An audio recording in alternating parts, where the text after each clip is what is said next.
Manchester United used to have it all. The premier team in the country without any questions asked. A burgeoning youth system underpinned with world-class talent foraged from all four corners of the world. The best stadium in the Premier League and the best manager to boot. We've examined how the club attained the mesmeric heights of the treble in 1999 in a previous documentary. Despite the pitfalls of the prior decade at Old Trafford, however, it wasn't the last time Manchester United dominated. The following film examines just that. The last great Manchester United team.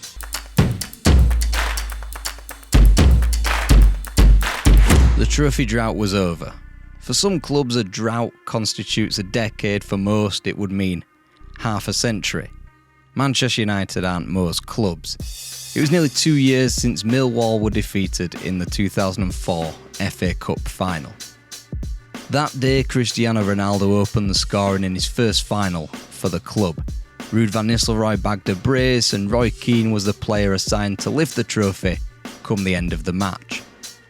As Wigan Athletic lay defeated on the Millennium Stadium turf in late winter of 2006, Roy Keane had been dumped out of the club months prior. Ruud van Nistelrooy was on track to joining him, and Cristiano Ronaldo was on track to becoming the best player in the world. A front three of Louis Saha, Cristiano Ronaldo and Wayne Rooney all found the net across 24 minutes in Cardiff, capturing what was only Manchester United's second trophy since the entire landscape of football changed in the summer of 2003. Ruud van Nistelrooy had been one of the few consistent performers since said landscape of football was altered for good and United entered into their lean period. Yet he remained on the bench for the entirety of the game and continued on the outside as the likes of Newcastle, West Brom and Birmingham were defeated in the league. He would eventually return to net the winners against West Ham and Bolton Wanderers in the late depths of the season, but by then the damage had been done. Massimo Moratti was sticking his oar in, extolling the virtues of Inter Milan and how the Dutchman would love it at the San Siro. David Gill had to publicly quash the potential transfer come the summer, stating, "The manager has recently signed two top-class defenders. We have our midfield situation to sort out, but we have a top-class strike force. Rudy's going nowhere. Inter Milan have not been in touch. It's just mischief making. The fact is, Ruud is not for sale." Ruud van Nistelrooy would remain in the starting lineup until the trip to Stamford Bridge, where Chelsea simply disposed of United 3-0 in order to clinch their second Premier League title in a row under Roman Abramovich. The Dutchman, who notched 150 goals in 219 Manchester United matches, would bid farewell to the club with a missed penalty in a 0-0 draw at home to Middlesbrough. After not being picked for the season's final match 6 days later at home to Charlton Athletic, Van Nistelrooy departed the stadium early, driving away from Old Trafford and driving away from the club for good. After he flew back to the Netherlands almost immediately, a £10 million price tag was slapped on the forward. Sir Alex took to the media in spin mode. Ruud van Nistelrooy had had an appalling attitude since being benched in the League Cup final, whilst the Dutchman firmly believed he had been ostracised by his manager.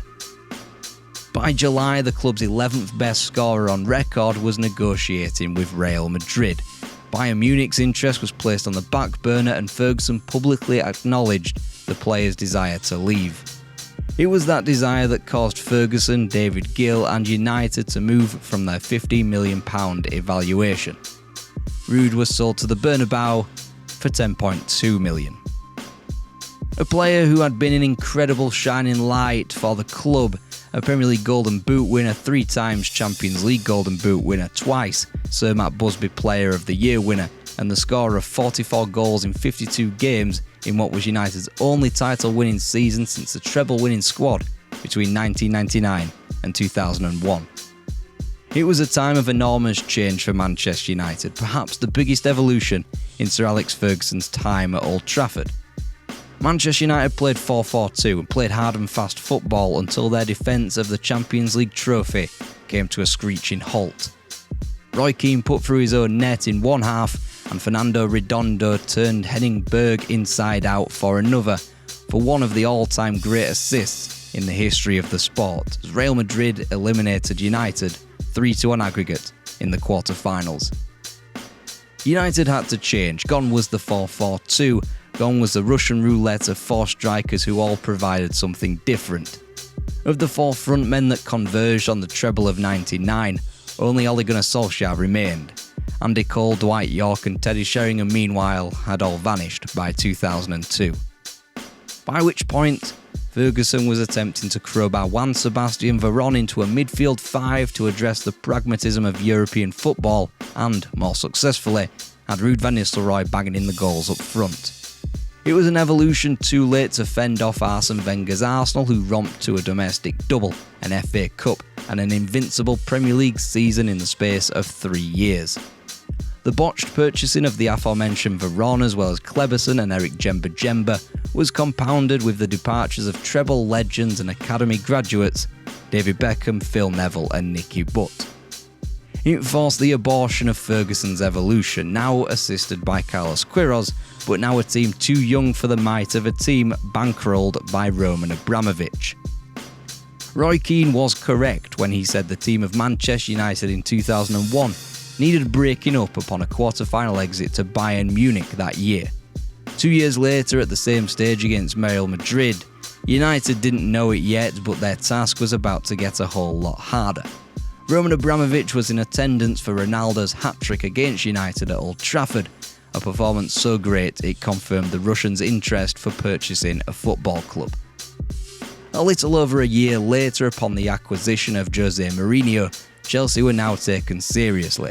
They finished 18 points ahead of a third-place United in 2005, down to 8 a year on as United climbed to second, but still seemingly a million miles away.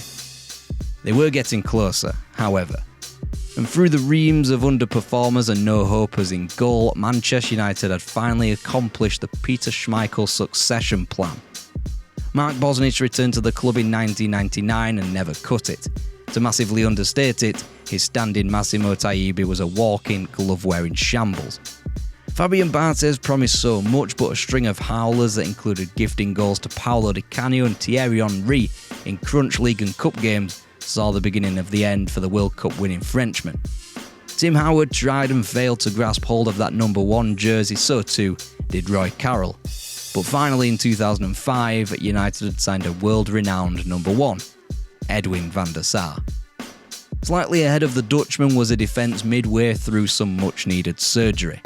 Rio Ferdinand was acquired after the 2002 World Cup and was never really adorned with adequate defensive partners, with the exception of Gary Neville. But then in early 2006, in came Nemanja Vidic from Spartak Moscow and Patrice Evra from Monaco. Disastrous Manchester derby debuts aside, the pair rebounded and were now equipped to be first-team regulars. There was hope that both Ryan Giggs and Paul Scholes could rekindle the form of yesteryear, whilst the pressing need in midfield was the hole left behind by Roy Keane. On one of his first punditry gigs for the in-house television channel MUTV, Keane was critical of his teammates in a 4-1 defeat away at Middlesbrough in late 2005 while sidelined through injury.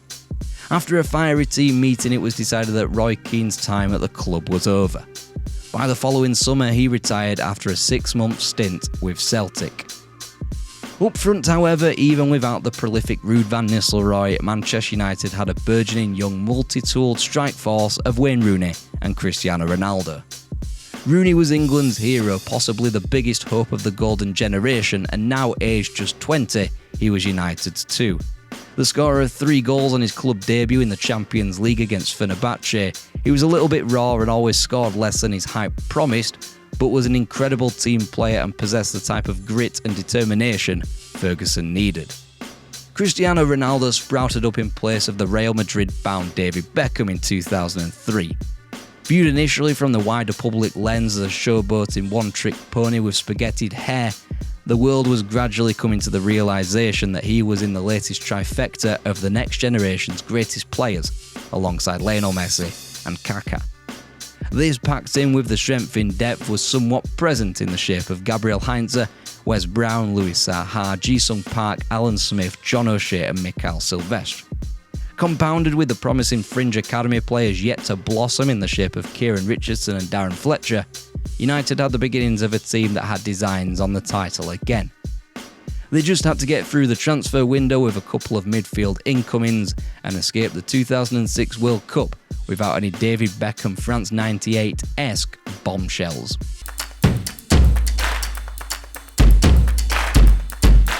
England was still in the grieving process for Wayne Rooney's red card when the second gut punch was broadcast all around the world. Portuguese forward and Rooney's Manchester United teammate Cristiano Ronaldo idled past his bench and winked the immortal wink. That solidified his intent to the audience. He got Wayne Rooney sent off from the World Cup quarter-final. Not only that, but Ronaldo converted the winning penalty to eliminate England. Alan Shearer was verging on delighted that Wayne Rooney could exact his revenge on the Portuguese man in training. However, a divergent reality was already taking place in the bowels of the Veltins Arena in Gelsenkirchen. Rooney was preempting any split in the United camp by empathising with Ronaldo and the vitriol he was about to receive. Rooney told Ronaldo straight that he would have done the exact same thing had the roles been reversed, and admitted to trying to get his clubmate booked in the first half. The components were the same as France 98. A Manchester United superstar was sent off in an England shirt and the Three Lions had bowed out on penalties. This time, however, the shamed party would not be the Englishman, but the opponent, Ronaldo. Either way, neither returned to Carrington with a World Cup winners' medal as Cristiano Ronaldo's Portugal spiralled out at the hands of France. Ronaldo, though, came back a man transformed, physically beefed up and now mentally equipped to face barrages of English assault both in the media and on the terraces. He was ready to elevate himself to another level. United embarked on a pre-season tour of South Africa, with Ronaldo's future shored up in advance of the trip. Victories over Orlando Pirates and the Kaizer Chiefs preceded another win over the latter via penalties. Ferguson rued, "I have a very bad record with penalty kicks, very bad. Perhaps one day it will change." There weren't any major outgoings as a steady stream of academy players were farmed out to Antwerp in the shape of Johnny Evans, Danny Simpson and Darren Gibson, all future Premier League winners. The next squad was busy cooking in the background. Transfers heading in the other direction were a little less fluid, unfortunately. Chelsea bought from a position of strength by bringing in Michael Ballack, Solomon Kalou, Andrei Shevchenko, John Obi Mikel, Khalid Boularus and Ashley Cole to freshen up a team going for 3 in a row. Meanwhile, United struggled to get one transfer over the line. They sent feelers out for a number of players, from Villarreal's Marcos Senna to Marseille's Franck Ribéry and then to Bayern Munich's Owen Hargreaves. The former two offers were rebuffed, whilst the English midfielder based in Germany had all but sealed his United future. Hargreaves visited Carrington, agreed personal terms with Sir Alex Ferguson, and United's Roy Keane successor was allegedly captured. It was only a matter of time. Alongside Hargreaves, United had spent a solid month negotiating up with Daniel Levy and Tottenham Hotspur for Michael Carrick. From a rejected £10 million bid in June to finally an accepted £18 million in July, it would be he who inherited Keane's number 16 shirt. Keane's successor, though, could not be bought, not now at least. The two clubs were unable to reach an agreement on the fee, and the restless Hargreaves would have to endure another season in Bavaria. The mood was not great, particularly off the back of such dominance from Chelsea and Jose Mourinho, something that not even Arsene Wenger could have mustered at Arsenal. Backed by an infinite pile of money, Chelsea had broken records and were lined up for 3 Premier League titles in a row. As for Europe, it seemed only a matter of time before they'd win the Champions League. It seemed as though modern football was encapsulated more in Mourinho than it was Ferguson. Rob Smith penned a damning article for The Guardian, famously titled "Shredding His Legacy at Every Turn" in relation to Ferguson. Smith, although a United fan, was predicting that fault lines would be exposed as the club was in a deep disarray. He lamented the signing of Michael Carrick, likening him to Andrea Pirlo when they needed a Gennaro Gattuso, a clear shot at the failure by the club to sign Owen Hargreaves. He called Carrick a quote-unquote band-aid for a bullet wound and labelled the Englishman ludicrously expensive. Also under criticism came the transfer strategy, ruining the fact they could have signed Damien Duff, who instead ventured to Newcastle United for less than United paid for Patrice Evra. Smith predicted, "It is conceivable that if they start slowly and get significant injuries, United could finish 5th, before claiming that Ferguson's squad is a baggy mess of has-beens, never-will-bes and Liam Miller. Despite the enormous weight of pessimism at the club, 64,000 season tickets were sold for a 67,500-seater venue in advance of Old Trafford's expansion to the upper quadrants, which would take the stadium's capacity up to a 76,000 by March 2007. Ferguson was right to laud Chelsea's abilities. He couldn't really do anything else after their incredible 2 years, but he promised, "Next year we'll be there, no question about that," before adding, "This is as good a squad of players as we've ever had." Cristiano Ronaldo and Wayne Rooney patched things up and they were in the scoring mood pre-season. Ronaldo bagged 3 goals in 2 games against Oxford United and Sevilla, whilst Rooney was on the score sheet against Macclesfield Town and FC Porto. They were all primed for the visit of Fulham, the expectation perhaps lower than most seasons at Old Trafford. A bright August afternoon lay ahead of Manchester United and Fulham in the penultimate game of the opening weekend. Each of Liverpool, Arsenal and Spurs had dropped points on the prior day, and Chelsea were yet to open up their season at home to mid-table Manchester City. The Cottagers deployed a 4-4-2 at Old Trafford with the energetic pair of Papa Bouba Diop and Jimmy Bullard at the heart of their midfield. Not energetic enough, it seemed, after a quarter of the game, as they were enticed from their low block and dragged this way and that. United struck 4 times within 19 minutes. Each of Louis Saha, Wayne Rooney and Cristiano Ronaldo found the net, with Fulham's Ian Pearce even getting in on the act by putting through his own net. Perhaps the most pleasing image of United's greatest start to a Premier League season was Wayne Rooney holding the ball up on the left, awaiting Cristiano Ronaldo's run on the back post on 19 minutes. The cross was just about heavy enough to avoid the defender's leap and timed to perfection with Ronaldo's arrowed run. The Portuguese forward hit his shot brilliantly on the half volley and it thundered into the net. With that, the partnership was publicly renewed for another season, and the saga of the World Cup that could so easily have been allowed to rumble on for months, if not years, was stricken off with a bold line drawn underneath it. In his column for The Guardian, David Pleat called United vibrant and collectively unselfish, praising the performance as a whole as one of the most aggressive and coherent first quarters of a Premiership match that we have ever seen. He ended the column, however, with the line, "This was an incredibly exciting performance by United, and for Sir Alex, whose dream must now be to retire in glory." Ever since the famous U-turn of his retirement in 2002, many had predicted the retirement, or lately, the downfall of Sir Alex Ferguson. It was the most hotly debated topic of its day in football, with the can almost perpetually kicked down the road. When was the right time to go? Would Ferguson leave after another success in Europe, or did he need to knock Liverpool off both their European and domestic perches before he could depart? Or would his mind be made up for him? It's crazy to think that a storied 20-year odyssey could be quashed brutally, but the club was changing rapidly. The Glazers had bought the club, burdening it with an incredible debt, and in the climate of ruthless foreign owners sacking popular managers, what would stop Sir Alex Ferguson, a man 3 years without a league title, 7 years without a Champions League, from being culled?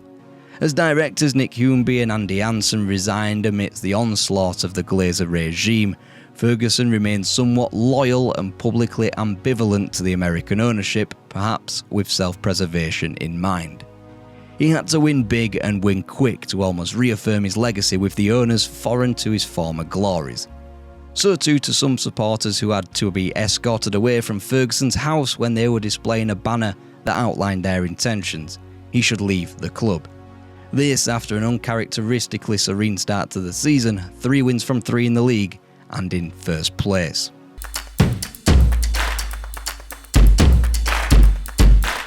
Spring 2007, the world had forgotten that Wayne Rooney and Cristiano Ronaldo had an imaginary fallout at the World Cup the prior summer, and the pair were converging on a season for the ages. Yes, Manchester United were back. Wayne Rooney's goal-scoring form did periodically come into question after taking 2 months after the win over Fulham on the opening day, to score again. When he did so though, he rattled in important goals. 3 flew in at the Reebok Stadium against Bolton 4 days after his 21st birthday, before he bagged both at Bramall Lane a month later on in a 2-1 win. It almost didn't matter that Wayne Rooney apparently wasn't finding the net with any kind of regularity.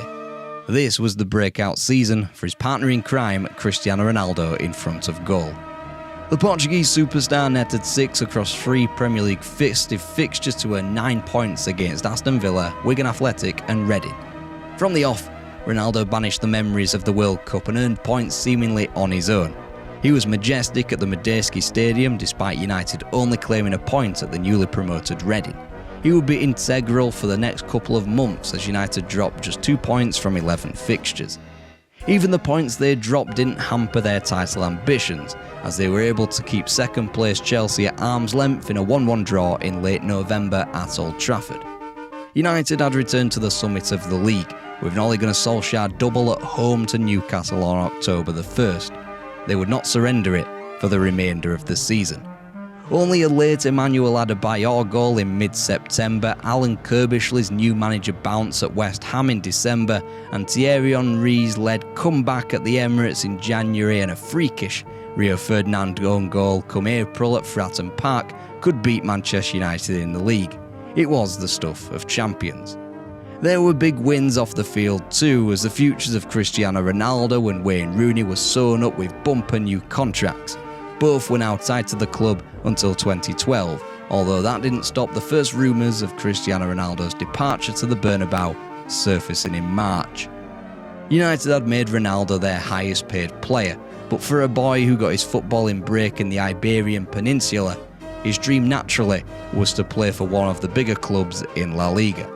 He would therefore be inextricably linked to Real Madrid for the remainder of his time at Old Trafford. The furore around Ronaldo's part in England's elimination did both he and Wayne Rooney the world of good. Whilst it removed the harsh glare of the spotlight from a still rash Englishman, it shone on the Portuguese player so much that it forced him into maturing. He would almost naturally attract criticism for his flamboyance both on and off the pitch, and for the efficacy at which he could earn penalties. This was borne out yet again to the disgust of Middlesbrough supporters for the soft penalty he earned and then converted to eliminate the Riverside club from the FA Cup quarter-final. United were a team with the ability to converge on numerous pieces of silverware again. Whilst they faced humiliation in the League Cup's 4th round against Southend United at Roots Hall the week that Sir Alex Ferguson celebrated 20 years in the job, it was clear the club was headed in the correct direction again. To the point where Gary Neville claimed the manager was no longer thinking of retirement, publicly declaring there may have been a time when he was talking about retiring, but that has gone away now, before adding that Sir Alex Ferguson has surpassed Sir Matt's achievements.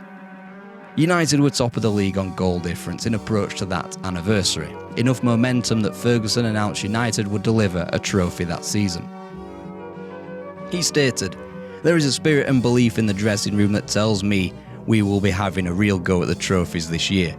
We have taken some flack in the last year or so, and to a certain extent, rightly so, because at times we have fallen short of the standards we have set ourselves." Still, there were critics, such as Rob Smith, who claimed that the traditional 4-4-2 must be United's formula as it had been for the majority of Ferguson's time at the club. In fact, since Sir Matt Busby witnessed Brazil move an extra player into defence to create a back four, the club has never really shunned the belief that those foundations were correct. It was a little further up the pitch, though, that United deviated from the script. Through the English gaze, United was supposed to set up with Louis Saha and Wayne Rooney through the middle, with Ryan Giggs left and Cristiano Ronaldo right. The goal-scoring form of Ronaldo could not be ignored any longer, just as Ryan Giggs' advancing age could not be ignored any longer. As football on the whole became more reactionary and Jose Mourinho had proven over 2 years that he could make that style of play successful in the league, so Sir Alex Ferguson adapted, underscored with Portuguese influence in the shape of assistant Carlos Queiroz. Wayne Rooney's limitless energy, therefore, made more sense down the left, countering at breakneck speed. Cristiano Ronaldo didn't behave like a show pony deployed at right midfield in a 2 banks of 4 formation.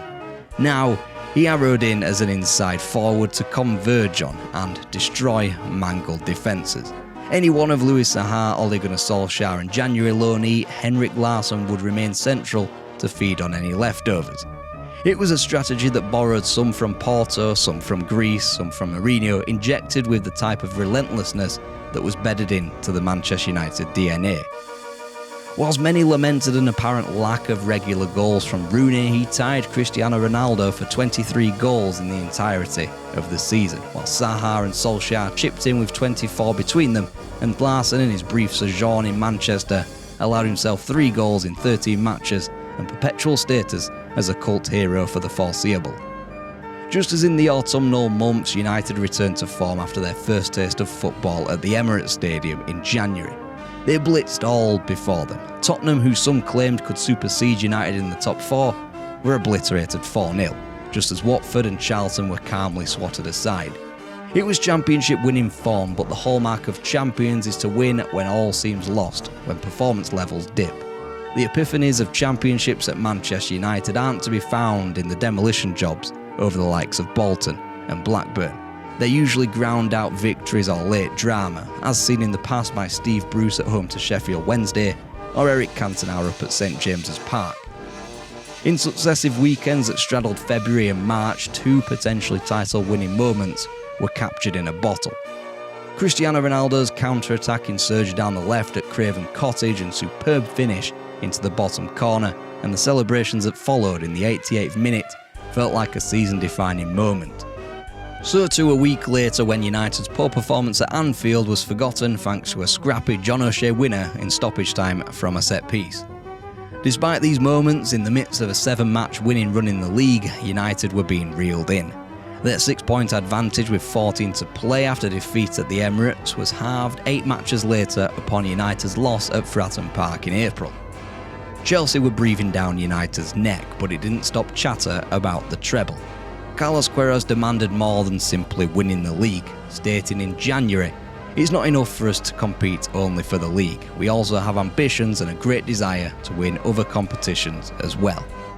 Imbued by the loan signing of Henrik Larsson, United scraped through against the likes of Aston Villa and Portsmouth in the FA Cup, before replays were needed against other middling Premier League outfits Reading and Middlesbrough. Fate was due to return Manchester United to Villa Park for an FA Cup semi-final against Watford, whilst matches against their London rivals of the time awaited. If it didn't reek of 1999 yet, then there was certainly a whiff of it here and there. And then there was Europe. United hadn't really come close to emulating the treble winners of '99, of which only Gary Neville, Paul Scholes and Ryan Giggs remained. Quarter-final exits ceilinged United against Real Madrid and Bayern Munich between 2000 and 2003, whilst lately the club had been hamstrung in more leaner times to exits in the last 16 to eventual finalists in Porto and Milan, and even a group stage humiliation in 2005. 2002 was the closest United came, and in a romantic link, it is perhaps why Sir Alex Ferguson chose that year for his first stab at retirement. The final was due to be played at Hampden Park. It was a ground close to Ferguson's upbringing in Glasgow, and one in which he watched the great Real Madrid team of Puskás, De Stefano and Gento destroy Eintracht Frankfurt in the 1960 European Cup final to win a 5th European title in 5 years. The seeds of his own designs of European domination were sown there, but ones that had yet to be planted. Whilst progressing beyond the usual quarter-final stumbling block, United had avenged autumnal defeats to Deportivo La Coruña, but couldn't get beyond Bayer Leverkusen, surprisingly bowing out on away goals. In the modern age of jeopardy largely being removed from earlier rounds of the Champions League, United did just as they had done in years gone by, fall to opposition such as Celtic and Copenhagen in the group, but never did they come close to surrendering top spot in the group phase. Lille in the last 16 represented a tricky situation both on and off the pitch. Ryan Giggs scored an ingeniously quick free kick and a smash-and-grab victory as United fans faced a potential crush at one end of the stadium and heavy-handed policing. A similarly workmanlike win back at home in the second leg marked the end of the road for Henrik Larsson, who was due to return to Helsingborgs. Ferguson hoped that the Swede's calming influence would remain a legacy throughout the final months of the season. Next came a greater test. Roma in the quarter-finals, a team who had eliminated a Lyon outfit that had threatened to do something magical over the past few years. The French fire was extinguished by dizzying stepovers by Mancini. The Italians' victory at the Olimpico over United in the first leg was well deserved, and, furthermore, Paul Scholes will be missing for the Old Trafford leg after succumbing to a red card. Francesco Totti, previously deemed an extremely talented number 10, was now fronting Luciano Spalletti's 4-6-0 strikerless system. It bamboozled United and many, both continentally and domestically. April 10th, 2007, however, was reserved for what Sir Alex Ferguson labelled his greatest night at Old Trafford. It was certainly one of the more exhilarating performances in Europe by United. Whilst not the record-setting 10-0 demolition of Anderlecht from 1956, it was certainly an eye-opener. The goals flew in even better than the last, as if the game was merely a goal of the month compilation tape. Michael Carrick belted in 2 screamers from distance, Alan Smith finished off a wonderful team move, and there was even time for Patrice Evra to slalom through to finish off the rout at 7-1, 8-3 on aggregate. After the match, pundits and journalists were naming United as the world's best. If not now, then almost certainly this was the club's rebirth into the frontier of European football. This Roma team was the light bulb moment Sir Alex Ferguson needed to finalise the legacy of his last great Manchester United team.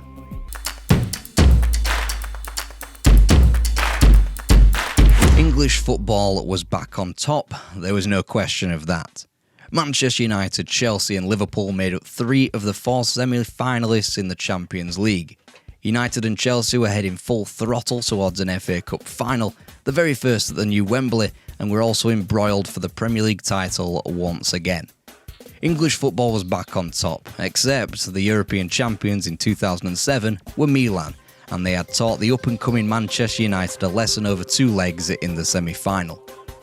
It was definitively a new age of football, speared by both the defensive, reactionary football that spurred on the shocks of Porto and Greece, but necessitated the stunning counter-attacking football of Chelsea, Liverpool and Manchester United, and the 3 prized assets in world football. Unfortunately for Manchester United and Cristiano Ronaldo in the battle of 2 of football's new trifecta, Kaká won out. Meanwhile, the even younger Lionel Messi was bubbling away at the Camp Nou amid a last 16 exit to a golf club swinging Craig Bellamy. Even though Manchester United won out in a semi-final first leg against Italy's premier team, something that even the treble winners couldn't boast against Juventus in 1999, nobody was talking about the scoreline.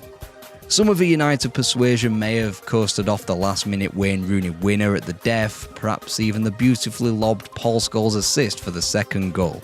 But all the world could talk about after Milan's visit to Old Trafford was Kaká. Right from the start, when the Brazilian brought the ball under his spell after 10 seconds after a long ball into the middle of the park, it was clear that the Brazilian was in the mood. Perpetually in the cover shadow of the United midfield, Kaká was able to run at the defence, containing John O'Shea, Wes Brown and Gabriel Heinze. His first goal was great, breezing beyond Brown to creep a finish beyond Edwin van der Sar before Heinze's slide tackle could reach him. His second goal, however, was utterly masterful. Racing clear on the counter, Kaká was the only white-shirted Milan player in the attacking half, and he outmuscled Darren Fletcher in the left half space before flicking the ball over Gabriel Heinze's head. The ball seemed destined to be cleared by the on-rushing Patrice Evra before the Brazilian nipped in between the 2 defenders with his head, squirting the ball out into the penalty area and creating an almighty collision between the 2 United players. Darren Fletcher could just watch mouth agape, much like the Stretford end in front of him, as Kaká calmly placed the ball beyond Edwin van der Sar. Europe had just witnessed greatness. The second leg was night and day, much like the pair of last 16 ties between the clubs 2 years prior that were settled by Hernan Crespo goals. Still without 3 of their strongest back 4, only Nemanja Vidic made the lineup and couldn't stop a 3-0 Milan win in the San Siro. After bouncing back from defeating Portsmouth prior to the Roma demolition job, United earned 7 crucial points from 3 games. Their job now was to put the title on the verge with a win away at Manchester City. Cristiano Ronaldo put United to within a victory of a first league title in 4 years, but the groundwork was largely done the prior weekend. Screening United and Chelsea's league contests simultaneously, Sky Sports had the best of both worlds. After United's poor draw at home to Middlesbrough, Chelsea failed to close the gap to just a point as they faltered to North East opposition themselves at St James's Park. As Manuel Fernandes rattled in a ridiculous second Everton goal at Goodison and Chelsea cradled the 2-1 lead at home to a tricky Bolton team, it seemed the clubs would only be split by goal difference with 3 to play. The next 35 minutes, however, swung the title irrevocably back to Manchester. First, Kevin Davies partially dug United out of a hole by equalising at Stamford Bridge. Then the United fight back was aroused in Merseyside. John O'Shea with the first, Phil Neville of all people to put through his own net for the second. Then Wayne Rooney kissed the United badge after he netted the third and Chris Eagle snatched a fourth on the counter. Memories of 1999 with the comeback of old, and surely now, especially once City were disposed of, the title would have its red ribbons back. A day later it did, after Arsenal left Chelsea feeling hollow at the Emirates with a 2-1 win that effectively saw Arsene Wenger hand Sir Alex Ferguson the title. Via the evisceration of Watford at Villa Park, the first major event of the new Wembley Stadium saw the fitting FA Cup final of 2007 pit the best two teams in the land, Manchester United and Chelsea. In truth, it was a disgrace of a football match, from the imperfect turf to the spectacle from an entertainment standpoint. The only piece of quality in the game, the only true individualism, saw Didier Drogba cotton onto a loose ball to poke an extra-time winner beyond Edwin van der Sar. It proved Jose Mourinho's last piece of silverware in his first stint at Chelsea. United began the following season as they ended the last, Chelsea at New Wembley, although this time in a winning manner from 12 yards in the Community Shield, Sir Alex Ferguson's first penalty shootout win as a manager. In his newspaper column, David Pleat praised United's midfield, a structure that was a far cry from the surgery needed 12 months ago. The transfer window as a whole was a far slicker operation than in 2006. Owen Hargreaves was finally signed, joining by two youngsters from Portugal in Nani and Anderson, whilst Carlos Tevez adopted the Hargreaves role by being the overlong transfer saga of the summer. A complicated transfer anyway, West Ham seemingly weren't budging on the deal despite Tevez and his agent's multiple written requests to the East London club. The company that owned the Argentine's rights also wrote to cancel the contract before finally FIFA were dialed in to arbitrate. Finally, in early August, the Hammers agreed to release Tevez. His transfer was immediately underpinned with the suspicion that he, alongside fellow stocky frontman at Manchester United, Wayne Rooney, couldn't play together. United transfers and arbitration went hand in hand in the summer of 2007, as the club attempted to block Gabriel Heinz's desire to play for Liverpool. Not even Paul Ince had the audacity to move directly between the clubs. Heinz eventually departed for the safer climes of Real Madrid. A lot of the pre-season predictions had Manchester United in second place, with the Guardian's preview stating Sir Alex Ferguson had arguably assembled his best ever squad, but even that may not be good enough to win the league. These predictions didn't countenance the fact that Jose Mourinho was in his final days at Stamford Bridge. Under pressure after a defeat at Villa Park, draws against Blackburn Rovers in the league and Rosenborg to open up their Champions League campaign, proved his end. Avram Grant, a relative unknown, took the step from director of football to manage. His previous management experience entailed stints largely in his native Israel with the national team and three of his country's largest clubs, Hapoel Haifa, Maccabi Tel Aviv and Maccabi Haifa. The door to United's prolonged success appeared to be slightly further ajar. However, they had failed to start the season as spectacularly as they had done the last. 1 goal from 3 matches was pitiful, as was their points haul after draws against Reading and Portsmouth, as well as a loss away in the Manchester derby. 3 relatively poor opponents took points off the club, and what's more, Cristiano Ronaldo faced 3 games on the sideline after a red card against Portsmouth. Some charted United's downfall and perhaps the case for Arsene Wenger's Arsenal or Rafael Benitez's Liverpool to slink into top spot. Others of a more optimistic persuasion were quick to remind any doubters that United's first Premier League season started similarly and they had won the league that year. Their challenges in 1993, though, were nowhere near the requisite quality to trouble Ferguson. In 2007, Arsenal had made a good start as Emmanuel Adebayor looked fit to take on the mantle left behind by the departed Thierry Henry, whilst Liverpool had a prolific goal-scorer themselves in the newly acquired Fernando Torres. Conversely, United were struggling for goals. Nani, Luis Saha and Nemanja Vidic added to Paul Scholes' earlier goal as United recorded 9 points from 9 in 1-0 victories over Spurs, Everton and Sunderland. 1-0 to the Arsenal they used to sing, and after Cristiano Ronaldo netted against former club Sporting in the Champions League opener, United continued their incredibly dour run of 1-0 wins. If United was somewhat subdued by a lacklustre start to the season, then Jose Mourinho's departure ahead of an early season crunch fixture at home to his former Chelsea club bred optimism. A quick corner troubled the Chelsea team on the stroke of half-time, already smarting by Mike Dean's decision to award John Obi Mikel with a red card for a 50-50 tackle with Patrice Evra. A timely opener on the stroke of half-time, so too was it a timely way for Carlos Tevez to open up his United account. Chelsea were further left to rue the referee's decision late on in the game when Luis Saha won a soft penalty in front of the away supporters and calmly converted a second goal. The game was somewhat hampered and manipulated by the officiating, but it was certain that this was a Chelsea team still shell-shocked by developments earlier on in the week, whilst it remained to be declared that this was not the same Chelsea and the title's whereabouts were yet to be defined. It certainly gave United the necessary boost. The exit in the League Cup to Michael Mifsud and his Coventry City team that midweek didn't deter them too much. Neither did a reversion to the slender 1-0 victories at St Andrews and the Olympico, as United finally exploded into life that October. 4 were slapped beyond Wigan, Aston Villa and Middlesbrough in the league, so too in successive fixtures against Dynamo Kiev that confirmed top spot in both Europe and back at home. Rooney was scoring, Tevez was clicking with him too, and Cristiano Ronaldo was warming up his goal-scoring habit once more. Everything was slotting perfectly into place.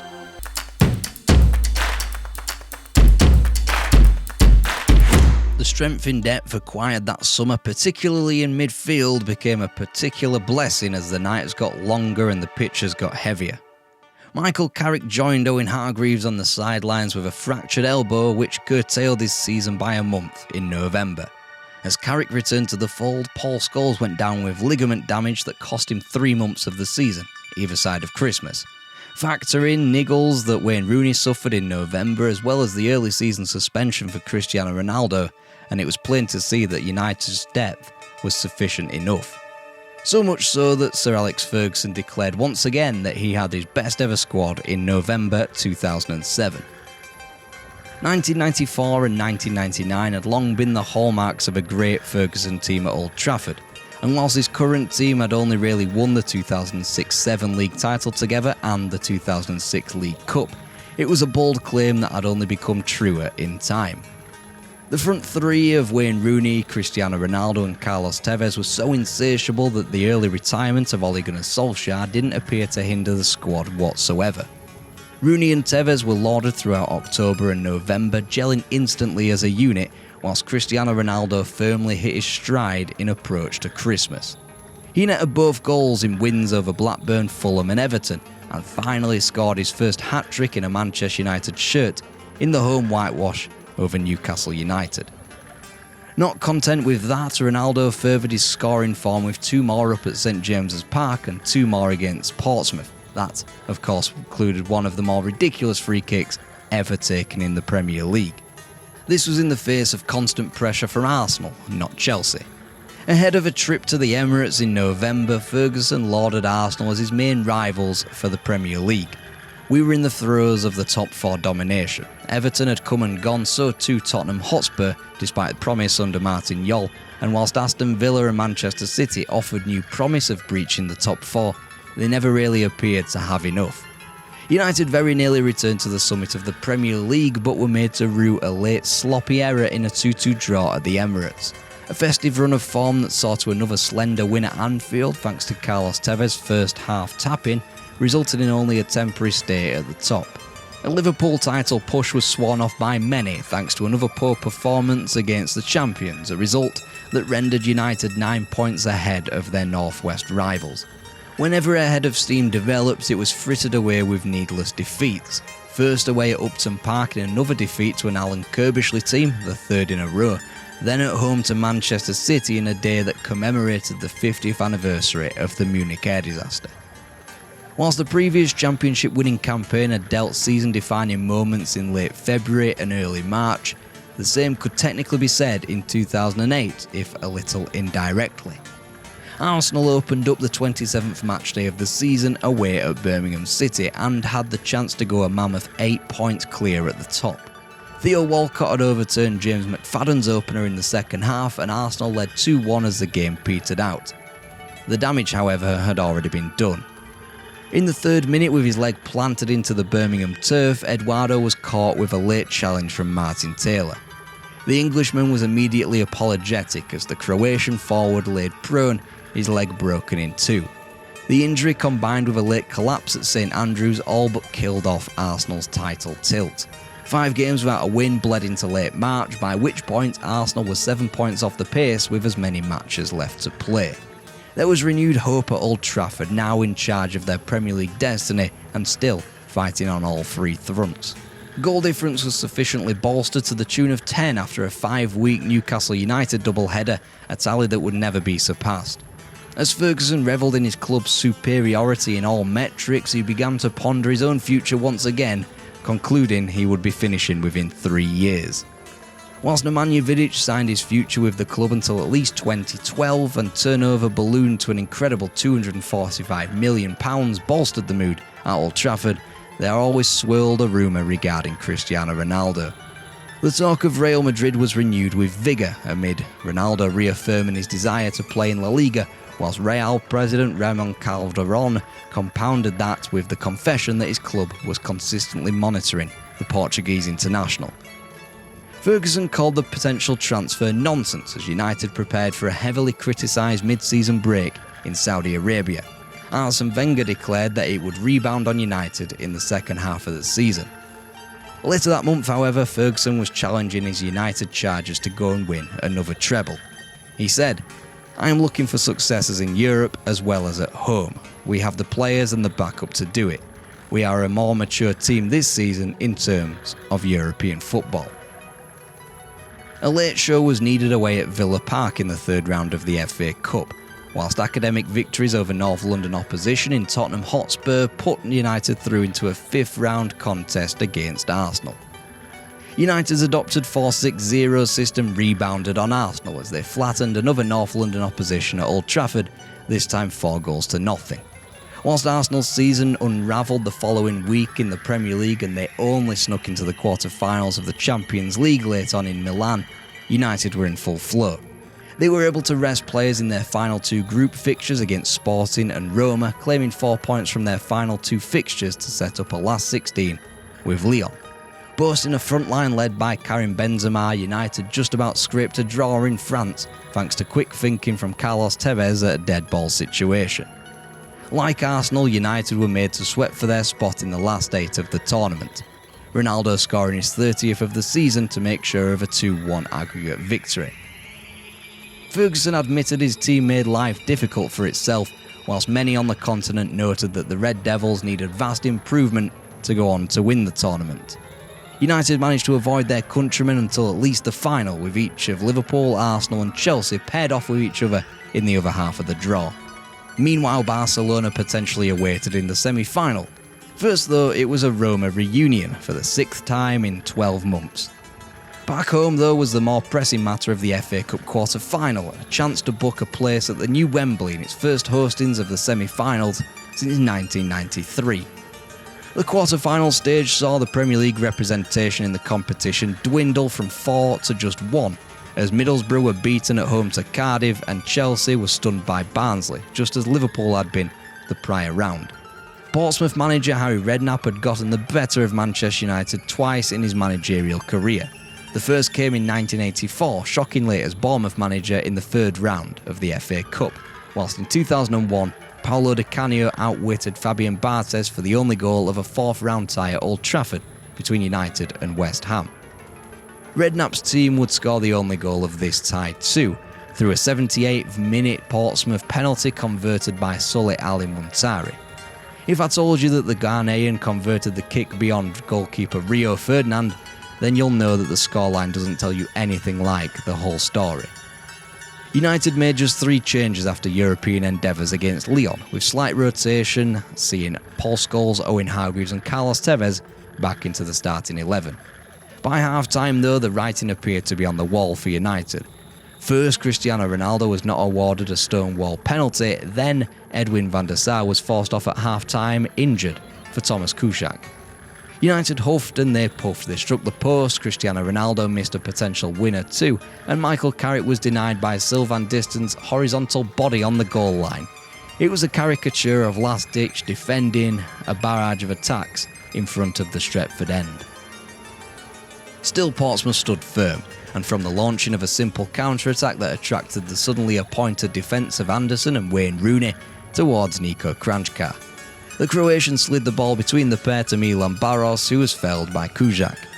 Red-carded and having already used all their substitutes, Rio Ferdinand donned the royal blue goalkeeper's jersey, the gloves, and even dived the right way for Muntari's penalty.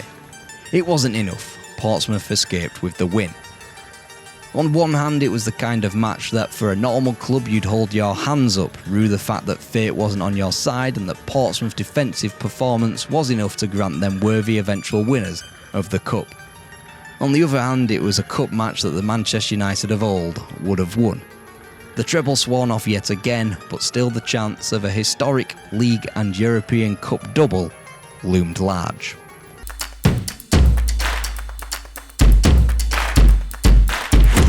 Manchester United returned to the top of the Premier League table for good on the afternoon of March 15th with a gritty 1-0 victory won late on in the day courtesy of Cristiano Ronaldo. Against any other side, the determination and character shown would have been celebrated from the Portuguese international after a spurning of a number of chances. But this was Derby County, a team that would accrue a shameful 11 points all season and had been doomed to relegation since well before Christmas. The brace Ronaldo completed 4 days later as captain against Bolton Wanderers took him beyond George Best's tally of 32 in United's European Cup winning season of 1967-68. The more the season progressed, the more obvious it was that Ronaldo was a clear cut above the rest, not only at United, but across the entirety of the Premier League. A great platform for the best player in the world came across both competitions. Each of the big four awaited in the Premier League, whilst a potential showdown with Lionel Messi and Barcelona was likely in the semi-final. The first taste came on March 23rd at Old Trafford against Liverpool, a far simpler win than in any recent times thanks to the self-destruction of Javier Mascherano and his red card midway through the first half. United won 3-0 and got on their way through Wes Brown's opener on 34 minutes. Brown was the epitome of United's squad depth, a bit part academy player who debuted in 1998. The defender had never ascended to heights previously promised, yet was inarguably having his greatest season. He was rewarded with a new contract and had deputised for Gary Neville superbly. Nobody played more games than him at the club in the 2007-8 season, 52 times out of a possible 57, and only Rio Ferdinand on 51 came close to him. Next, Aston Villa, a team very much on the up and one of the forerunners to threaten the Big Four, was simply swatted away to end March. Rooney praised the team. "I think the football we play is similar to the way Brazil play." Chelsea were allowed to creep back into the title race thanks to draws at the Riverside and at Ewood Park. The first in snowy conditions, the second a point only gained thanks to late work from a set piece by Carlos Tevez. Sandwiched in between though was United's title-defining moment, at home to Arsenal on April 13th. A win would definitively put a pin in Arsene Wenger's title ambitions. The fight back started when Cristiano Ronaldo converted a retaken penalty prior to the hour mark and Owen Hargreaves curled a wonderful free kick into the bottom corner. This was a landmark akin to the wins over Fulham, Liverpool and Everton of the prior year. They'd eliminated one opposition horse and hurdled one more jump in the process. Ferguson had predicted Chelsea's rejuvenation, and United's sloppy draws in Middlesbrough and Blackburn allowed for an enticing title showdown at Stamford Bridge. A win would all but seal the title with 2 matches to play, whilst a defeat would allow Chelsea back in with a chance. With a 3-point cushion and a far superior goal differential advantage, 6 changes were made to the lineup that featured in the first leg of the Champions League semi-final 3 days prior. The gamble didn't pay off. Michael Ballack's late penalty swore off United's fortuitous comeback to draw the teams level on points. The title race went to the final day as Chelsea won at St James's Park 2 days after West Ham were bettered 4-1 at Old Trafford. Chelsea's final opponent of the season was Bolton Wanderers, who were no longer controlled by friend of Sir Alex, Sam Allardyce, but now by Gary Megson. The new manager drew the ire of Ferguson after he had allowed them to celebrate their season twice in approach to the final weekend. The only ones raging come the end of the season were Chelsea and Wigan's Steve Bruce, as he dubbed the officiating outrageous for his home match with Manchester United at the JJB Stadium. Rio Ferdinand ought to have conceded a penalty for handball, Paul Scholes had numerous chances to be red-carded, and perhaps United's penalty shouldn't have stood.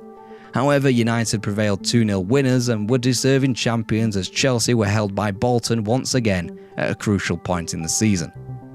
By that point, a date in Moscow had already been arranged for the end of the season between the pair.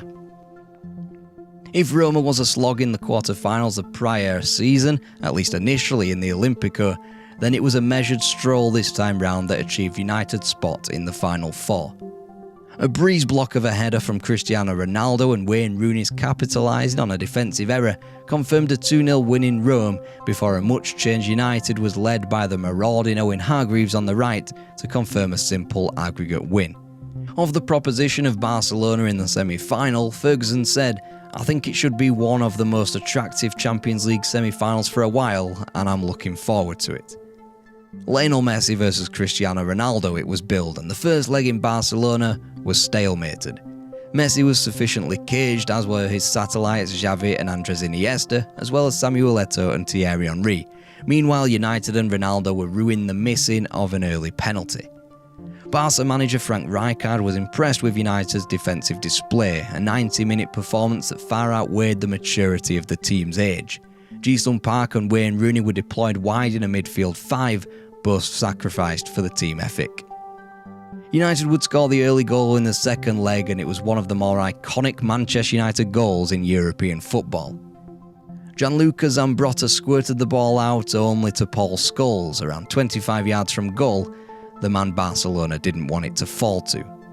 Scholes often boasts that the half volley that flew in beyond Victor Valdez and into the top corner was mishit and a far cry from the thunderbolts scored down the years against Middlesbrough, Aston Villa and Bradford City.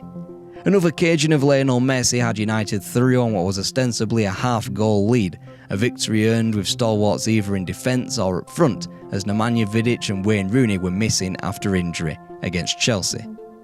They'd ended Barcelona's season, ended the crisis run of Rijkaard at the Camp Nou, but the rivalry between the two clubs was just beginning. United were Moscow-bound to face the Russian-owned Chelsea. In the build-up, Avram Grant found an unlikely supporter in Kevin Keegan, who claimed that his supposed vulnerability as Chelsea manager was trouble for the rest of the league, since he had been on course for a league and European double. Regardless, the English champions wandered into the final at the Luzhniki Stadium as marginal favourites. This was despite Ferguson's poor record against Chelsea since the takeover of Roman Abramovich, winning just 2 of 14 games. One place on the Manchester United team sheet had been preordained by a full 9 years. Paul Scholes simply had to play after his suspension cruelly robbed him of a place in the 1999 final. One name that didn't make it, that Ferguson had trouble with leaving out for a long time, was Ji-sung Park, the workhorse whose defensive work allowed them to this stage. Wes Brown was another survivor of '99 who didn't feature in Barcelona but played in Moscow, whilst Ryan Giggs would only feature from the bench, tying Sir Bobby Charlton's appearance record for the club in the process. When collecting his Premier League winners' medal 10 days prior, the Welshman simply had to say, "I'm not bothered about records, this is what it's about, championships and trophies." Opposite in blue, John Terry took his place as Chelsea captain despite dislocating an elbow in the final league match against Bolton. Joining him was Didier Drogba, despite injuring his knee in the very same game. In approach, Ferguson paid tribute to Avram Grant, claiming he'd done exceptionally well for a manager in his first season and Chelsea are still a very hard team to beat. Fewer tributes could be made to the playing surface though. Blocks of frozen grass from Slovakia hadn't had sufficient time to be bedded in, whilst the turf was inevitably worsened by a Moscow downpour. Finally, at 10:45 p.m. local time, the match kicked off. With less than an hour to go until midnight, Manchester United was celebrating. The two survivors of '99 in brown and skulls linked intricately from a throw-in on the right, and the former swung in across onto the back post. Cristiano Ronaldo rose highest, a full 3 feet above his marker, the makeshift right-back Michael Essien. A header into the corner, United were 1-up and Chelsea were fortunate not to be cast adrift in Moscow before half-time. Essien was targeted on the counter. He couldn't get close to Ronaldo. United's best chances fell to Carlos Tevez. First he was denied by Petr Cech, and then he missed a cross by mere inches. Further fortune fell to Chelsea through a mixture of players losing their footing on the wet turf and a number of deflections that broke the ball kindly to Frank Lampard. He tapped the ball in effortlessly beyond Edwin van der Sar on the stroke of half-time. It launched Chelsea's game and almost cost United the European Cup.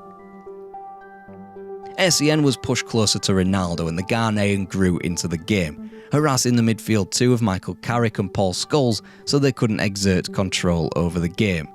Further afield, Frank Lampard and Didier Drogba both struck the frame of the goal. Wayne Rooney remembered the game slipping away from United. Fortunately, the pressure eased with the injury of Joe Cole in extra time. On came Nicolas Anelka 5 months into his Chelsea career and the United midfield grew. Michael Carrick went close, John Terry forced a block on the line for Ryan Giggs too, but the highlight of extra time was Didier Drogba's slap on Nemanja Vidic. The melee got Drogba sent off. It left Chelsea needing another penalty taker for their 5th kick in the penalty shootout.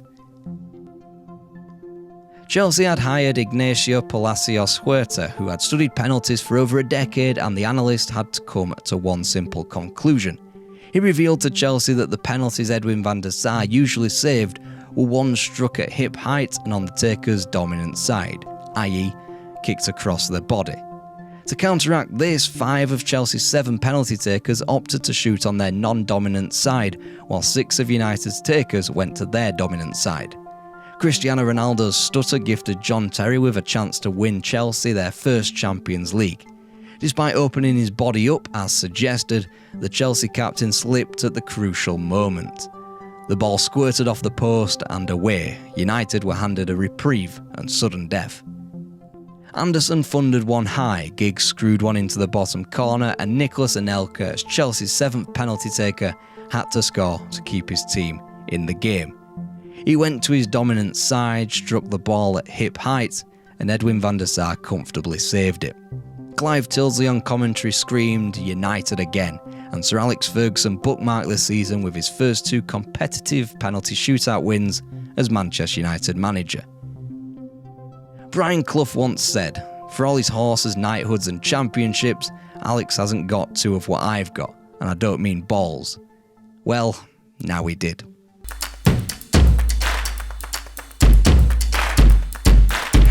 With one spin on the edge of the penalty area, one curled finish into the bottom corner before the Stretford end, and one cracking of Martin Tyler's voice on commentary, not only was the quadruple back on, but it looked likely as well.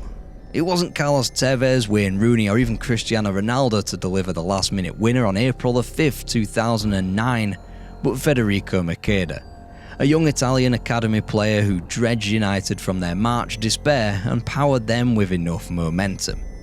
Just how did it get to this point?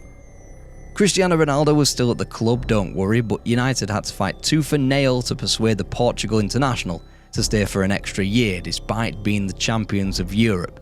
In fact, winning the Champions League almost intensified Ronaldo's desire to leave, and inherently the fanning of the flames for the rumours of his departure to Real Madrid.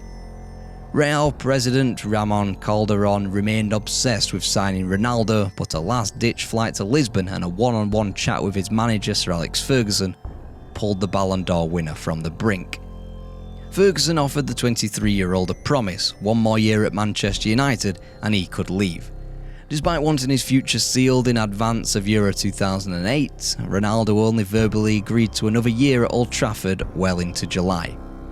Not even a ludicrous £135 million bid from the new wealth of Manchester City across town could persuade Ronaldo to leave the club.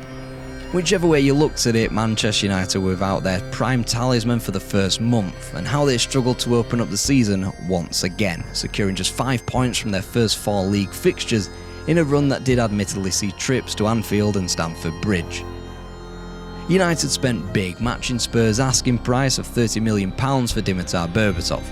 Daniel Levy still smarted over Michael Carrick's departure and was not budging over the Bulgarian forward's price tag. Finally, after 2 months of deliberation, United took the plunge and finalised their only major signing on deadline day. Meanwhile, the De Silva twins, Rafael and Fabio, came in from Fluminense after their pre-arranged transfers. Of Berbatov, Ferguson noted that his style of play and ability will give the team a different dimension. Namely, he was deemed to be a proper striker unlike their current options and was also principally a creator too. David Pleat predicted Berbatov would be a fulcrum and could ultimately be a masterstroke from Ferguson. The Old Trafford faithful had to wait for his first goals, bagging doubles in the Champions League against Aalborg and Celtic, with his first league goal against West Brom. His most memorable contribution in the first season, his assist for Cristiano Ronaldo 2 weeks later against West Ham. His pirouetted turn on the byline before laying it off for a Ronaldo tap-in was an assist worthy of Fernando Redondo's similar effort for Real Madrid in roughly the same patch of land 8 years prior. Wholesale refreshments were made to fringe contingent as the likes of Chris Eagles, Gerard Piqué, Mikel Silvestre and Luis Saha all departed. Only one of those would be regrettable, and they'd be meeting him in the final match of the season. Ferguson once again reaffirmed his desire to quit football management within 3 years, promising, "I won't be managing here any more than 3 years at the very, very most. Without question, I can assure you of that." It took him 5 years. Carlos Queiroz had been earmarked as a successor as Ferguson's long-term assistant, but soon he was swayed when the Portuguese national job became available. United's new style of reactive counter-attacking football, a style for the new age of the sport, was indebted to Queiroz, a mark of Ferguson's humility in being able to change with the times. This is the case through Archie Knox at Aberdeen and his early days at Old Trafford, to in-house promotions of Brian Kidd and Jim Ryan, as well as Steve McLaren and his Prozone adoptions. It remains one of the more pertinent reasons for Ferguson's longevity. The next cab off the rank was one of the old-style appointments, Mike Phelan's promotion from within to his number 2. Rivalries were changing too, from the likes of Arsenal and Chelsea and now finally to Liverpool in the Premier League. Ferguson baited his most recent title challengers, claiming Chelsea are too old to win the title. They had predictably replaced Avram Grant with Luis Felipe Scolari, but by February were attempting to cover their tracks with an interim appointment of Gus Hiddink in order to secure Champions League football. Ferguson predicted this, comparing Chelsea 2008 to Liverpool 1989 on the brink of a similar downfall. John Terry fired back by claiming United had peaked, whilst Ryan Giggs admitted that they couldn't slip and needed to maintain their hunger. Regardless, in their season preview for the 3rd season running, The Guardian predicted 2nd place for United in the Premier League. In the shorter form of the game, United were a resounding success. They barely needed to lift a finger in order to progress into the semi-finals of the FA Cup, scoring a combined 11 goals against Southampton, Derby County and Fulham, whilst Dimitar Berbatov came back to haunt his former club Spurs in the 4th round. Meanwhile, the League Cup became the domain of Carlos Tevez. The Argentine netted 6 goals across 3 rounds of fixtures against QPR, Blackburn Rovers and Derby County once again. Changes were rung in the final against Spurs at Wembley and penalties were needed to defeat the perennial top 6 club. One of Ferguson's changes, Ben Foster, was named man of the match for his penalty heroics. It was the 2nd domestic trophy on the board after pipping Portsmouth to the Community Shield, whilst United had varying degrees of success in continental competitions, losing to Zenit St Petersburg in the Super Cup final in August before bringing the Club World Cup home from Japan in December. Regardless, the quadruple was on. John O'Shea was banging that particular drum even prior to the 4th round of the FA Cup was won against Spurs. Ferguson attempted to temper that fact in February by stating that they couldn't win everything. However, by the time Inter Milan and Jose Mourinho were vanquished in the last 16 of the Champions League, even Ryan Giggs began to publicly ponder the possibilities, claiming that their momentum could see them achieve the unachievable. There was a quarter-final to come in the Champions League, a semi-final of the FA Cup, and the Premier League title appeared to be a procession too. Cristiano Ronaldo had rescued United from their sticky start to the Premier League season as the Red Devils recorded 16 points from his first 6 fixtures. Whilst an all-time classic encounter between Arsenal and United ended in defeat for Ferguson's men, it kick-started a monumental defensive run in the league, the like of which England had never seen. Edwin van der Sar conceded 2 goals at the Emirates on November the 8th. The next time he conceded in the Premier League was against Blackburn Rovers in March. He missed just 1 game, a win up at St James's Park where stand-in Thomas Kuszczak conceded in a United victory. In that run, United dropped just 4 points, in goalless draws of course, to Aston Villa and Manchester City, as United went from an 8-point deficit from Chelsea to a 7-point advantage from the Londoners as well as Liverpool. This defensive solidity came despite the continued long-term loss of Gary Neville and Nemanja Vidic's travails with injuries. John O'Shea was the new Wes Brown as a utility man at right-back. The move to a more strikerless system combined with the osmosis of constant battles with Mourinho had stood United in good stead.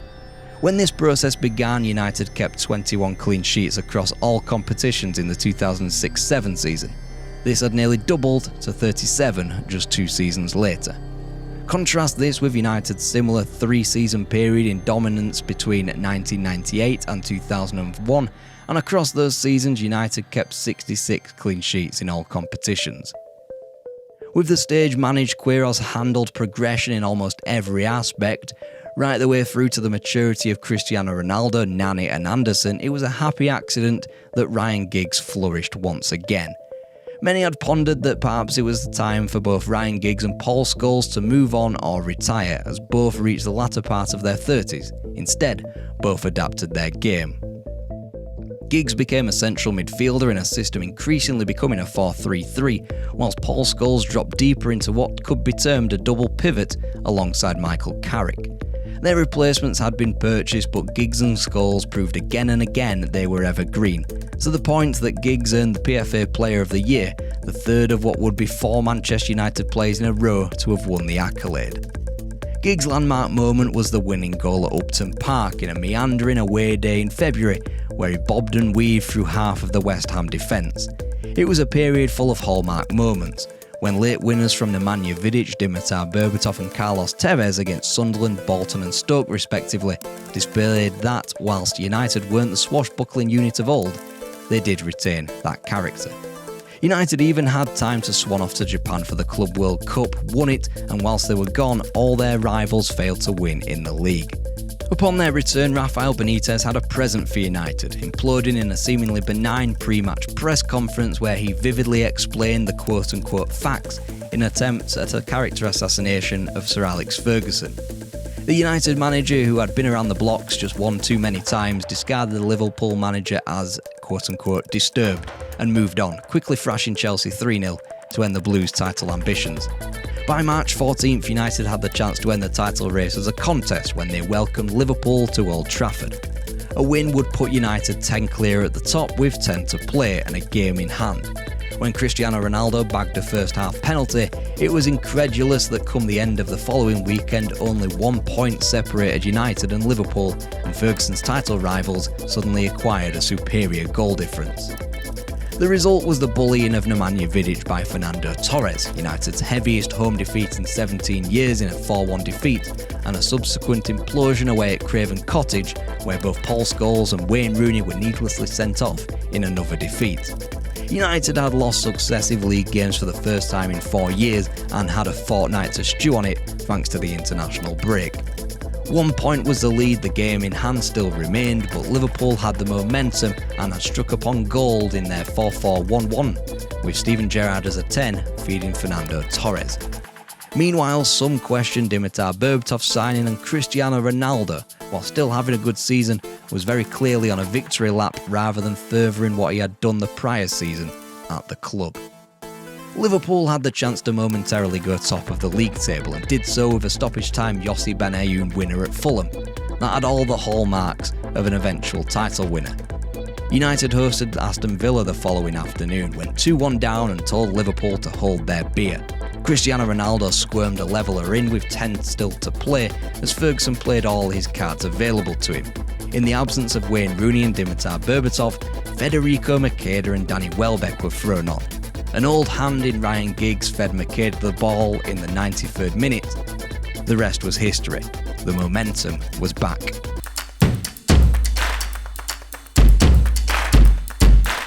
Nobody had retained the Champions League since its reformatting in 1992.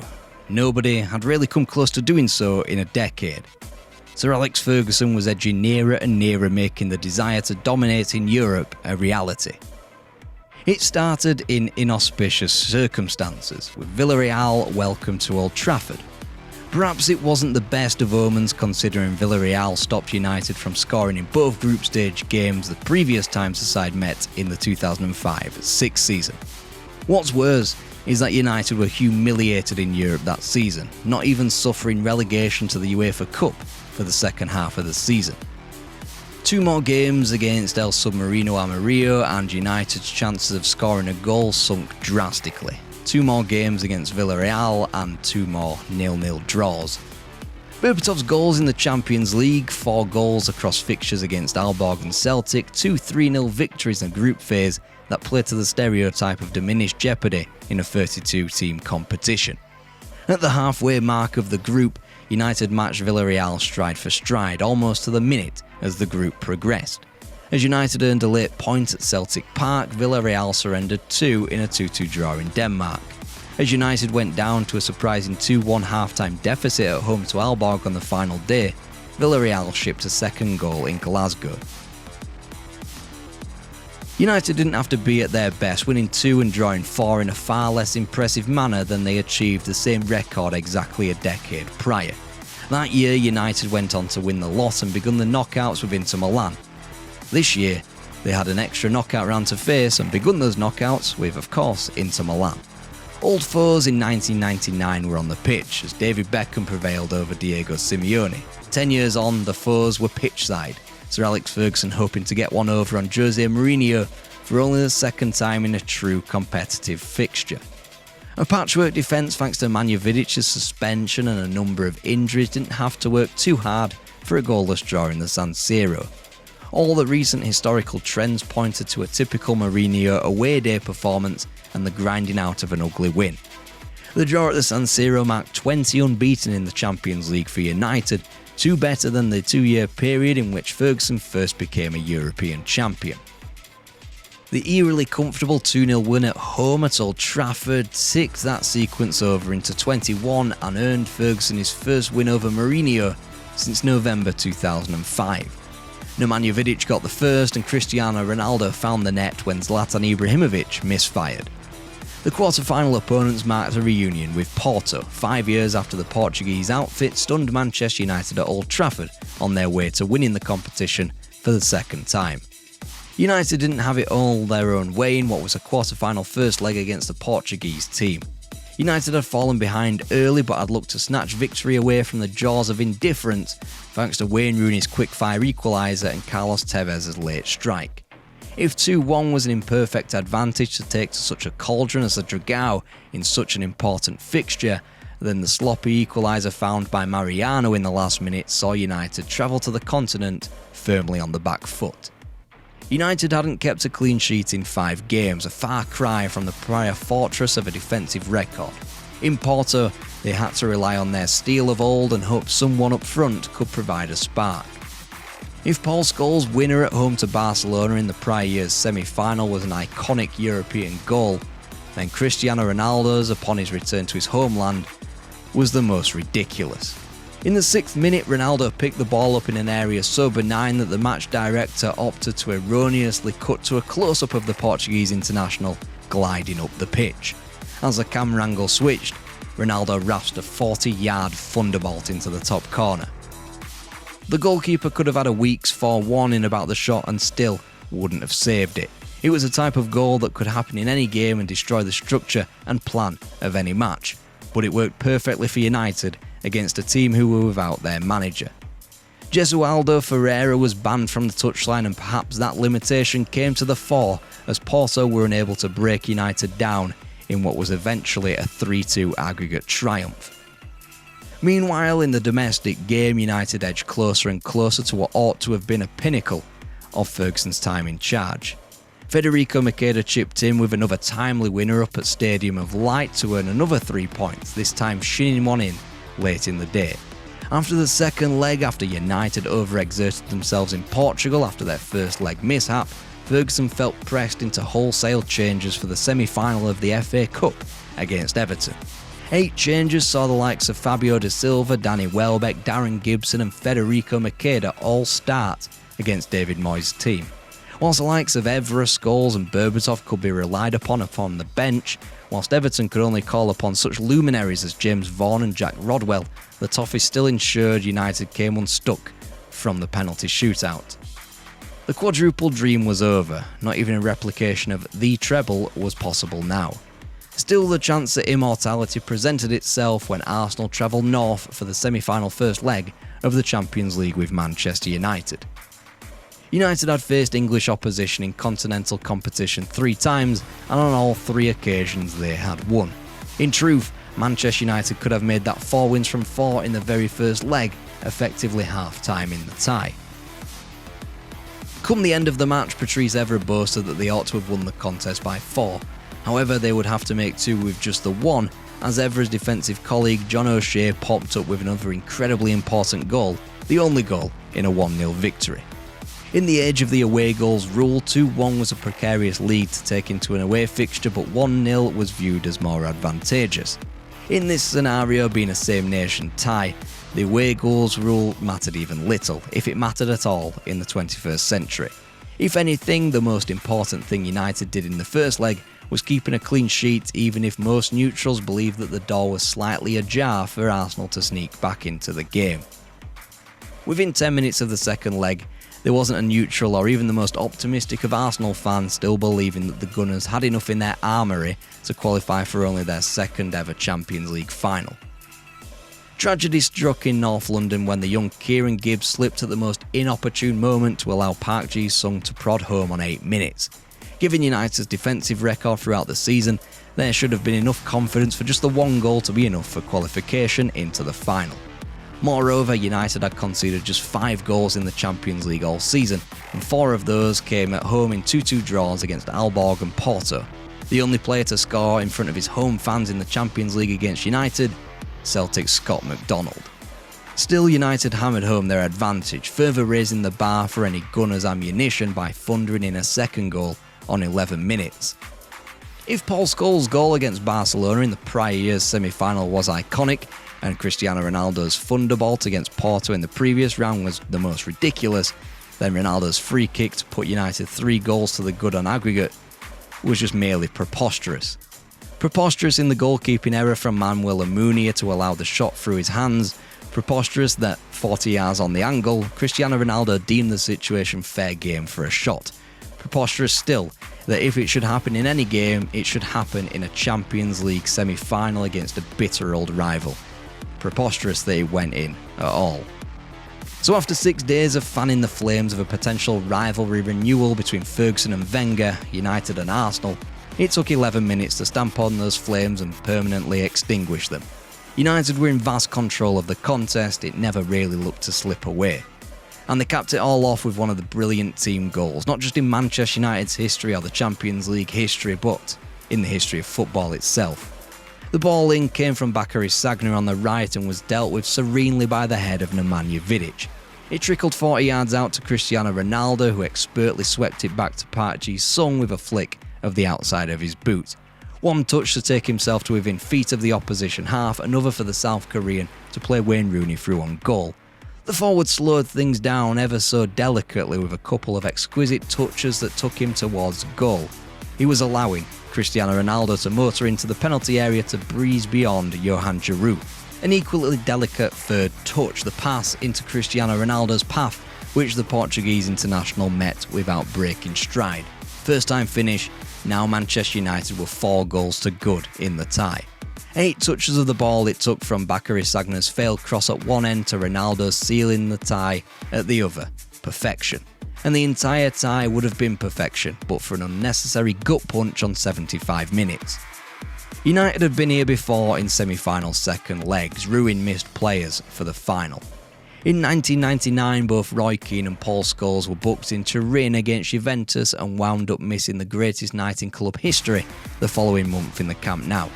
But at least there was a level of acceptance that the yellow cards they received were justified if the punishment of a suspension after earning 2 yellow cards across 12 games seemed a little harsh. Another level entirely was a perfectly executed hooked last man challenge from Darren Fletcher on Cesc Fabregas. Afforded an imperfect angle on the event, elite Italian referee Roberto Rossetti awarded a penalty, and because he had done so, he had to send Darren Fletcher off.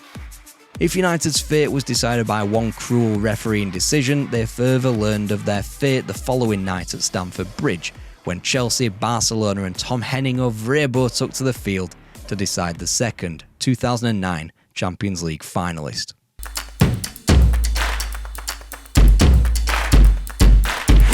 I think Didier Drogba put it best when he summed up the conclusion of the Champions League semi-final between Chelsea and Barcelona at Stamford Bridge when he called it a fucking disgrace. Chelsea had almost capitalised on a rare off night from a Pep Guardiola Barcelona team who failed to muster a shot on target for the entire 90 minutes. For all the world, it appeared that Michael Essien's sole strike was enough to send Chelsea into a successive European final.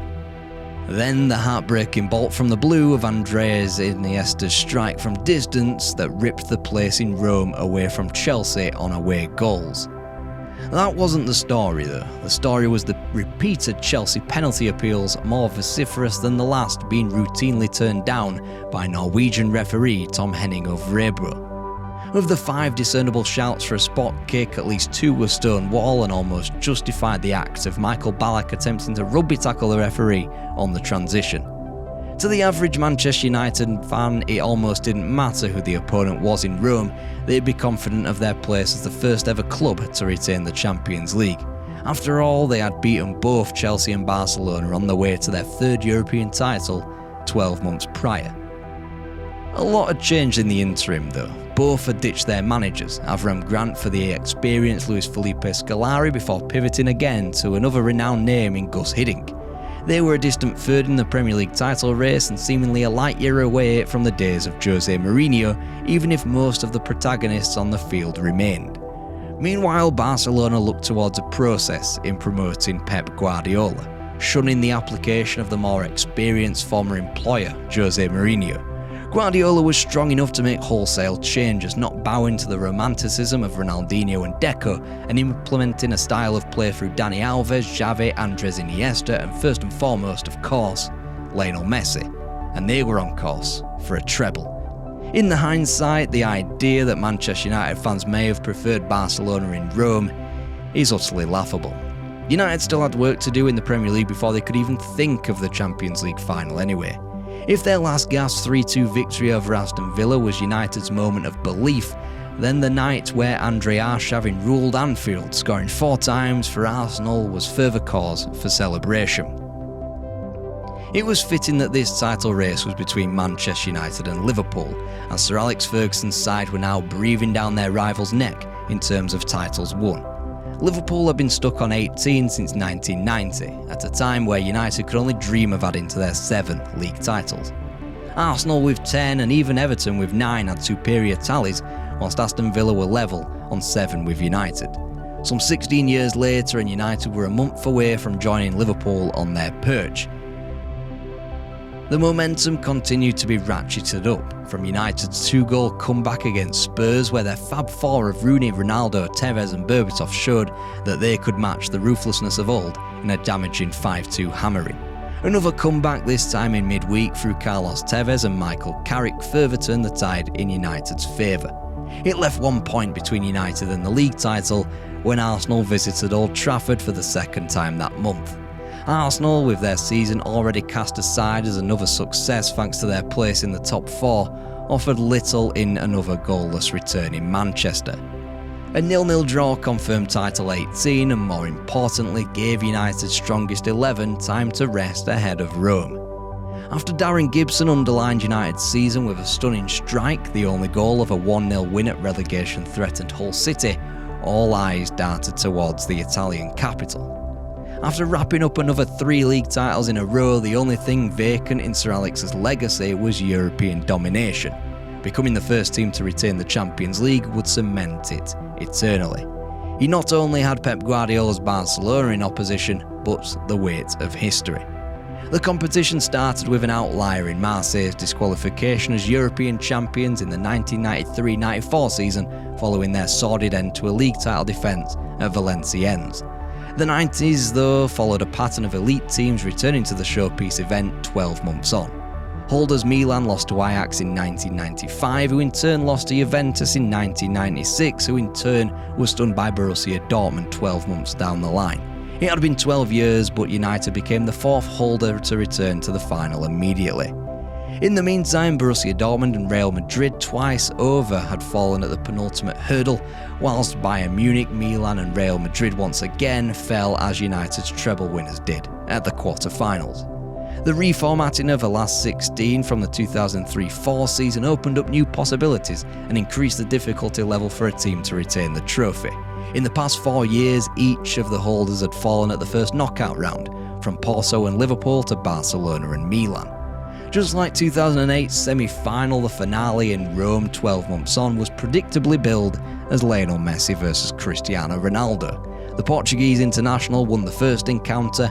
Many believed that the younger Argentine could level the scores up, this time in the final. The focus, however, should have been on those watching from the technical area and their different methods of defensive football. As pretty as his brand of the sport is, Guardiola's methods of retaining possession is a way of chiefly stopping the opposition from scoring because, simply, rarely can the opposition score if they don't have the ball. Ferguson's method pointed towards a more traditional manner of defensive football of sitting off ever so slightly and spring-loading their counter-attack through speedy attackers, as seen so perfectly against Arsenal. United's previous Champions League final could vaguely be split down the middle by way of control, chances and territory. This one could be split by the first 10 minutes and the remaining 80. Cristiano Ronaldo, in full knowledge privately that he was playing his last match for Manchester United, at least for the time being, set about trying to win the game almost on his own. On another day he could have had a hat-trick as United overpowered Barcelona, initially anyway. The first goal was well worked, Samuel Eto'o squeezing in the opener through Edwin van der Sar at the front post. From that definitive moment, the match was over. Without Darren Fletcher's incessant energy, United simply had no match for the triangles being played between the triumvirate of Sergio Busquets, Xavi and Andres Iniesta. Ryan Giggs didn't have the energy, Anderson did but not the composure, and Park Ji-sung, deployed at right wing, did offer some support, but as Lionel Messi drifted in to transform the impenetrable midfield triangles into squares, parallelograms or even rhombuses. Darren Fletcher, comfortably United's most improved player from where we started this film to now, would have likely played in one of the outer central midfield berths and offered more industry. When Lionel Messi rose highest in the box to head home, clutching his blue Adidas boot, it was almost a relief that United were put out of their misery. Outpassed, outclassed, and Ferguson simply had to admit as much. There was nothing to be gained from blatant obfuscation or downright lying. They were far from the better team and in no way deserved to win the contest or feel aggrieved that they didn't. The story was far starker 2 years on, when the sides were reunited in Wembley, almost a return leg as the same deficit of defeat was attained by Barcelona winning 3-1. Both Rio Ferdinand and Sir Alex Ferguson have gone public with their regrets over how they played tactically. However, even the most perfect plan on the night of the 2011 Champions League final would have struggled to beat a team reaching football in nirvana.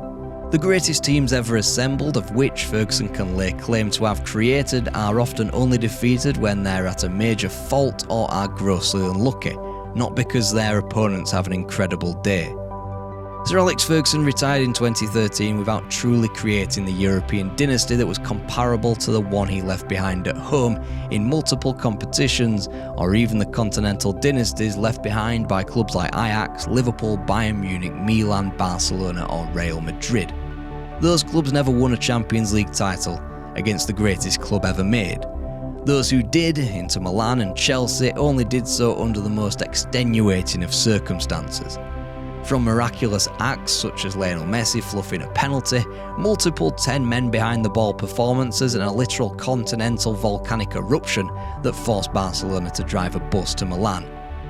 Ifs and buts and all that, but a big chunk of footballing dynasties' foundations are luck. Ajax, Liverpool and Bayern Munich in the 70s were all fortunate that they neatly fell into a little line and very rarely, if ever, came into contact with one another. Real Madrid got themselves ahead of the curve in the 50s when others were suspicious of a new competition, and Milan hit their stride between distinct eras of football, prior to the Champions League birth in the early 90s and prior to the advent of defensive football in the later 2000s. Nonsensical as it sounds, if Barcelona chose to appoint Jose Mourinho and went down a more destructive path, or if Manchester United didn't botch their initial transition from the Treble team, or even if Wayne Rooney and Cristiano Ronaldo were born a couple of years sooner, then Manchester United and Sir Alex Ferguson could have had the European dynasty that they would have craved. It would have been 3 European titles in 4 seasons, maybe, something that only Real Madrid of the 1950s and 2010s could better.